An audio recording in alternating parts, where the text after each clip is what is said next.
Welcome बच्चों, हमारे channel आपके चैनल एडुला पॉइंट पर आपका स्वागत है। आज की वर्कशीट है वर्कशीट नंबर 9 क्लास 7 गणित के लिए हिंदी मीडियम। त्रिभुज और इसके गुण के बारे में हम लोग पढ़ रहे थे अब तक और आगे पढ़ेंगे। एक त्रिभुज का नाम बताना है जिसकी तीनों भुजाएं बराबर होती है। याद है वो त्रिभुज जिसकी तीनों भुजाएं बराबर होती है, उसे कहते हैं सम बाहु त्रिभुज, जिसकी तीनों भुजाएं बराबर होती हैं।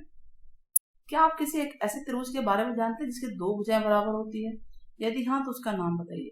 तो हाँ जी, ऐसा त्रिभुज होता है जिसकी दो भुजाएं बराबर होती है, उसे बोलते हैं समद्विबाहु त्रिभुज, जिसकी दो भुजाएं बराबर होती है। ठीक है, हम ये देखिए, ये समद्विबाहु त्रिभुज है जिसकी दो भुजाएं बराबर होगी। मान लीजिए भुजाएं इसके बराबर है और समबाहु त्रिभुज में तीनों भुजाएं बराबर होती हैं। ये और ये तीनों आपस में बराबर होंगे। ठीक है, ठीक से नहीं बना, आप लोग बना लेंगे। तो एक कागज, चलिए हम समझते हैं कि जब समद्विबाहु त्रिभुज है उसके कोणों के बीच में क्या संबंध होता है, ये जानते हैं। तो ये देखिए समद्विबाहु त्रिभुज है XYZ, कुछ नहीं करना है, एक कागज द्वारा त्रिभुज XYZ को इस प्रकार काटना है कि XY और YZ बराबर हो। XY ये भुजा इस भुजा के बराबर हो। अब दोनों भुजा बराबर है। अब हम क्या करेंगे, त्रिभुज को इस प्रकार मोड़ेंगे, इसको मोड़ देना, कागज लेना बेटा ऐसा। अब ऐसे मोड़ना है कि जो ये y है, इसके y किसके ऊपर आए, x के ऊपर आ जाए। इस तरह से देखिए बीचों बीच यहाँ पे मोड़ के और इसको यहाँ पे y z के ऊपर ही आ जाए, y z के ऊपर आ जाए। ठीक है, तो अगर y z के पूरा ऊपर आया था और इस भुजा के ऊपर ये भुजा पूरी आ जाती है, x y y z पे पूरी तरह से आ जाती है, तो हम ये कहेंगे कि त्रिभुज की दोनों भुजाएं बराबर हैं। दो भुजाएं बराबर है, ध्यान रखना है। ठीक है, दो भुजाएं सम है। त्रिभुज की दो भुजाएं सम है यानी समान है, और ऐसे त्रिभुज को बोलते हैं समद्विबाहु त्रिभुज। क्या बोलते हैं? समद्विबाहु त्रिभुज। तो इसमें हमें दो बातें पता चली, एक तो दोनों भुजाएं बराबर है और ये कोण भी इस कोण के बराबर, क्योंकि जैसे हमने इसके ऊपर इसको रखा तो हमने देखा कि ये जो कोण है आधार वाला, ये दोनों बराबर है। तो क्या हम ये कह सकते हैं कि त्रिभुज की बराबर अगर भुजाएं हैं तो उसके सामने यानी सम्मुख कोण भी बराबर होते हैं। यानी अगर ये भुजा बराबर है इस भुजा के, XY बराबर है YZ के, तो XY के सामने है कोण, XY के सामने है कोण Z और XZ के सामने है कोण Y। ये दोनों कोण भी बराबर होंगे, यानी कोण A बराबर होगा कोण 2 के, या XYZ बराबर होगा XZY के। चलिए अब समझते हैं त्रिभुज के तीनों कोणों का स्टडी कैसे होता है। कुछ नहीं करना है, कोई भी बेटा कागज लेना है या गत्ता लेना है, त्रिभुजाकार काट लेना है, उसे काट लिया।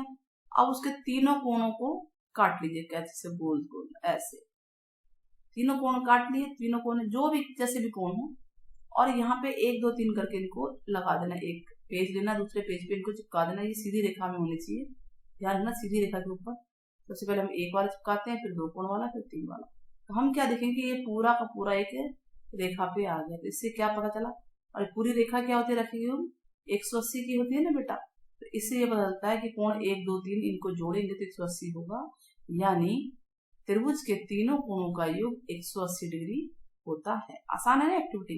अगर आप लोग कहेंगे कमेंट में तो मैं दोनों एक्टिविटीज आपको करके दिखाऊंगी, इस तरह से बोल के करके दिखाऊंगी। नाउ नीचे दिए गए माप के त्रिभुजों को खींचना है और कागज की पट्टी का उपयोग करें। इसको तो आप लोगों को खुद करना पड़ेगा। ठीक है, क्या है कि त्रिभुज खींचना है कैसे। कागज की पट्टी ले लीजिए 2 सेंटीमीटर, एक 3 का, एक 5 सेंटीमीटर का। तो मान लीजिए मैंने 2 सेंटीमीटर की पट्टी ले ली, कागज की पट्टी नाप के लेनी है। ठीक है, एक 3 सेंटीमीटर की ले ली और एक 5 की ले ली, और इनको हमने ऐसे चिपका दिया कॉपी पे। ध्यान रखना है, ये 2 सेंटीमीटर की कॉपी एक्टिविटी है, ये आपको कॉपी में चिपकाना है। ये 3 सेंटीमीटर है और ये 5 सेंटीमीटर की पट्टी है। बन गया ना त्रिभुज। ठीक वैसे 3 6 और 7 वाला खींचना है। 3 सेंटीमीटर, मान लीजिए 3 सेंटीमीटर की पट्टी खींचिए, काटनी है कैंची से कागज की पट्टी को, और फिर 6 सेंटीमीटर काट लिया और ये 7 हो गया। तो ये है 3 6 7 त्रिभुज बन गया ना। इसको करके देखते हैं। ठीक है, तो हम क्या देख रहे हैं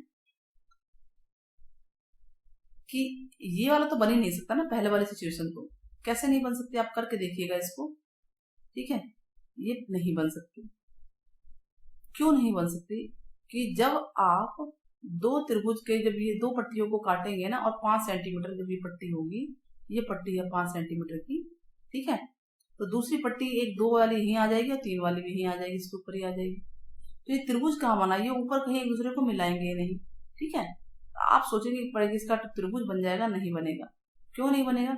कभी भी दो भुजाएं, कोई भी दो भुजाएं, छोटी छोटी भुजाएं लीजिए, बल्कि उनका योग 2 जमा 3 करेंगे, इनका योग जो है 5 आ गया। तीसरी भुजा से हमेशा बड़ा आना चाहिए, जबकि ये तो 5 जो है दोनों के बराबर आ गया, तो इसमें त्रिभुज नहीं बनेगा। आया समझ में? तो आपको इसको काट के जरूर देखना है, तीनों एक्टिविटी को काट के देखना है, त्रिभुज को जरूर काटना है कागज की पट्टियों को। अब इसमें भी देखिए 2 छोटी भुजा ले लीजिए। वैसे किसी भी 2 भुजा का योग तीसरी से बड़ा होना चाहिए, लेकिन हम छोटी ही क्यों लेंगे?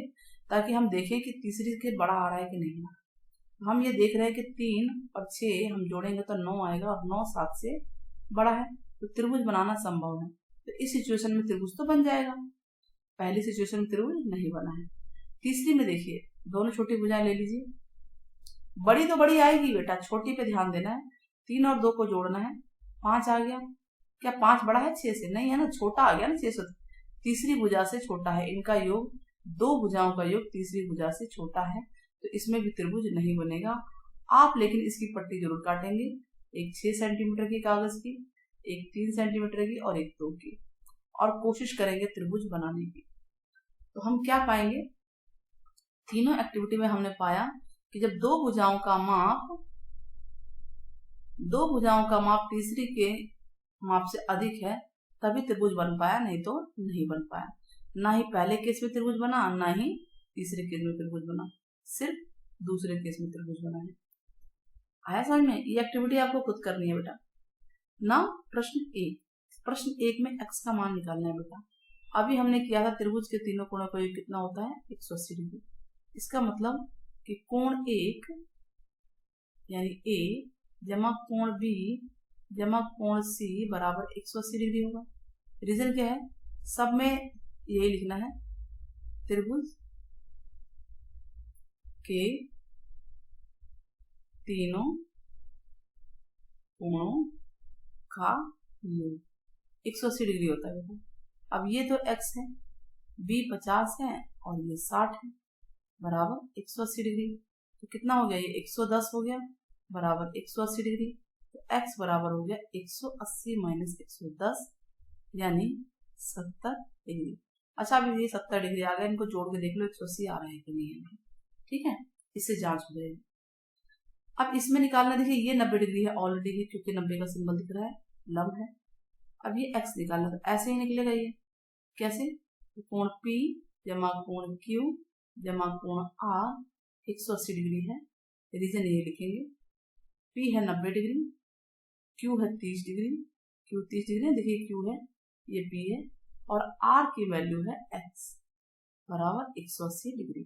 ये हो गया 120 जमा x बराबर 180 डिग्री। x कितना आ गया? 180 में से 120 घटा दीजिए, x आ गया 60 डिग्री। 60 और 30 90 होगा, और ये 90 है, सिंपल हो गया 180 डिग्री। अब इस त्रिभुज में देखिए ये भुजा इसके बराबर है, तो ये कोण x और x बराबर होंगे। तो त्रिभुज के तीनों कोणों का अभी हमने बताया 180 होता है, तो x जमा 50 बराबर 180 डिग्री।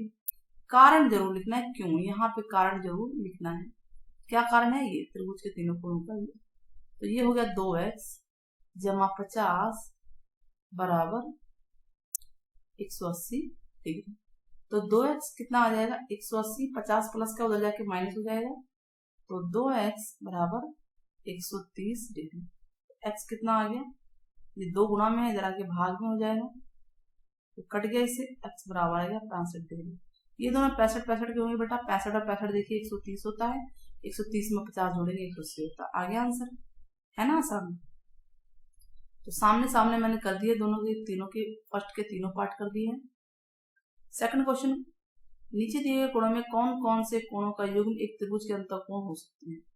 त्रिभुज के अंतःकोण याद रखिएगा, या तो एक ही अधिक कोण होगा, ठीक है, या त्रिभुज के तीनों कोणों का 180 डिग्री होना चाहिए। सबसे मेन बात ये है, सबसे मेन ये जो हमने किया है, अधिक कोण न्यून कोण भी छोड़ दी थे। तो चलिए इनको जोड़ के देखते हैं। 40 जमा 70 जमा 80 कितना है 110। 110 में 80 जोड़िए, ये तो हो गया 190, और 190 180 के बराबर नहीं है। इसका मतलब ये त्रिभुज के अंतःकोण नहीं हो सकते। ऐसे इसको जोड़िए, 20 जमा 95 जमा 65 कितना होगा 90 और 60 150, 60 और 180 डिग्री आ रहा है। तो ये हो सकता है त्रिभुज का, ठीक है, ठीक है। ऐसे आप इसको जोड़ के देखिए, 45 डिग्री जमा 55 डिग्री जमा 80 डिग्री, जोड़िए 45 और 5 50 और 50 100 180 डिग्री। तो इसका मतलब ये भी त्रिभुज के कोण हो सकते हैं, अंतःकोण, अंदर के कोण। अब अगला है 35 डिग्री, 45 डिग्री और 50 डिग्री, जोड़िए इसे।